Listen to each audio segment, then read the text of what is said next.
Hi hello కొబ్బరి rice చేసుకునే విధానం మీకు చెప్తున్నా. ఇన్స్టాంట్గా అయిపోతుంది టక్ మీకు.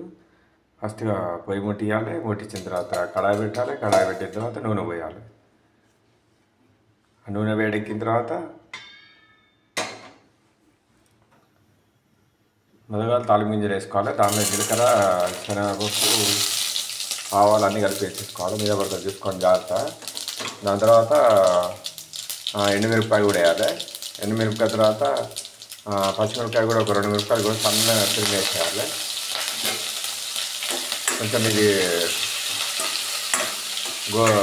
ఎర్రగా కాలాలి. ఇది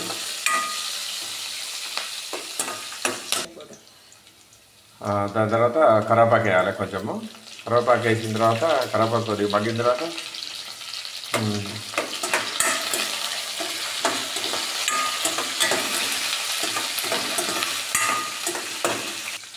కరివేపాకు మగ్గిన తర్వాత కొబ్బరి వేసేయాలి. దాంట్లో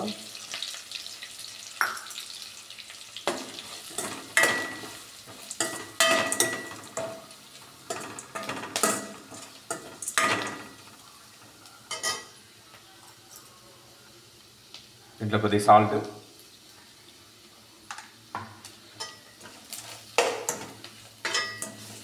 జీలకర్ర పౌడరు,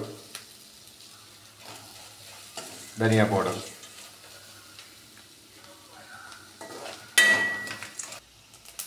ఇట్లా ఈ కొబ్బరి కొద్దిగా మగ్గాలి. మగ్గిన తర్వాత రైస్ వేసేసుకోవాలి.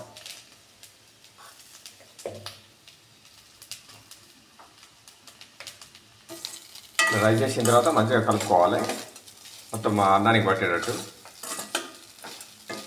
ఇట్లా అన్నం వేసిన తర్వాత కలుపుకుంటే మనకి ఇన్స్టాంట్గా ఇట్లా కొబ్బరి రైస్ రెడీ అవుతుంది. ఈ కొబ్బరి రైస్ ఒక బౌల్లో తీసుకొని తింటే సరిపోతుంది. మనకి సూపర్గా ఉంటుంది.